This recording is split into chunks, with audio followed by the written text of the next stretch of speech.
नमस्कार, मी Priyanka Gaikwad, Pune prime news मध्ये तुम्हा सर्वांचं स्वागत। राहुल गांधी यांनी आरक्षणाच्या मुद्द्यावर नुकतंच एक वक्तव्य केलं आहे। त्यानंतर आता शिवसेना आमदार संजय गायकवाड यांनी खळबळजनक विधान केलं। त्यांनी राहुल गांधी यांची जीप छाटून आणून देणाऱ्यास 11 लाख रुपयांचं बक्षीस जाहीर केलं आहे। आमदार संजय गायकवाड यांच्या वादग्रस्त विधानानंतर पुन्हा एकदा राजकीय वर्तुळात खळबळ माजली।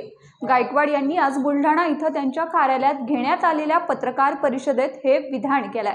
महाराष्ट्रात आणि देशामध्ये आरक्षणाच्या मागणीची आग लागलेली असतानाच त्यातच मागासलेल्या जातींना समाजाच्या बरोबरीने उभं करण्याकरता डॉक्टर बाबासाहेब आंबेडकरांनी संविधानामध्ये मागासवर्गीय, आदिवासी, ओबीसी इतर सगळ्या प्रवर्गांना रिझर्वेशन त्या ठिकाणी दिलं।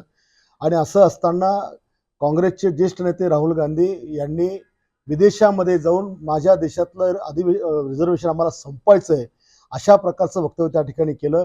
म्हणजे काँग्रेसचा खरा चेहरा आणि त्याच्या पोटातली मळमळ त्यांनी त्या ठिकाणी ओकून दाखवली।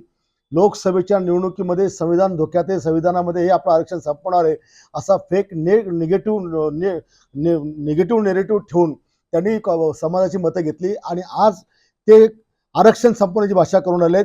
म्हणजे 100% त्यांना मागासवर्गीयांचं, आदिवासींचं, ओबीसींचं सगळ्यांचं आरक्षण त्या ठिकाणी संपवायचं आहे।